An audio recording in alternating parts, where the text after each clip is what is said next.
നമ്മളിന്ന് വളരെ സംഭവ ബഹുലമായിട്ടുള്ള കാര്യങ്ങളാണ് പഠിക്കാൻ പോണേ. അത് പഠിച്ചു. സംഭവമായിട്ടുള്ള കാര്യങ്ങൾ പഠിക്കാനാണ് എനിക്കിഷ്ടം. Very good. ഒരു പഴഞ്ചൊല്ല് പറഞ്ഞേ.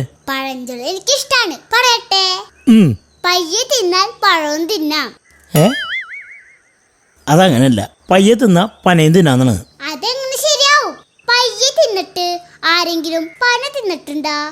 പടയും ഒരു നേരും നെടിയൊക്കെ വേണ്ടേ? എടി മോളെ, പഴഞ്ചൊല്ലിൽ പതിരില്ല, അതറിയോ? അത് കറക്റ്റാണ്. പഴഞ്ചൊല്ലിന് പതിരില്ല, പക്ഷെ നെല്ലിന് പതിരുണ്ട്. ആ അത് ശരിയാ. പക്ഷെ ഈ പഴഞ്ചൊല്ല് എന്ന് പറയുന്നത് പഴമക്കാര് പറയുന്നതാ, അതിൽ സത്യമുണ്ട്. പഴമക്കാരങ്ങനൊക്കെ പറയും. ഞാൻ ഈ പഴഞ്ചൊല്ല് വിശ്വസിക്കില്ല, കംപ്ലീറ്റ് നുണയാ. അല്ല അത് പിന്നൊരു പഴഞ്ചൊല്ലുണ്ടല്ല, നിത്യാഭ്യാസി ആനയെ എടുക്കും. ഏത് നിത്യാഭ്യാസി ആനയെ എടുക്കണേ ഒന്ന് കാണിച്ചരോ? പക്ഷേ ഞാൻ പറയണ പഴഞ്ചൊല്ലിന് സത്യമുണ്ട്. പയ്യെ തിന്നാൽ പഴവും തിന്നാം. കാരണം ഞാൻ പയ്യാണ് പഴം മുഴുവൻ തിന്നാറ്. പറയണതൊക്കെ മനസ്സിലാവണ്ട.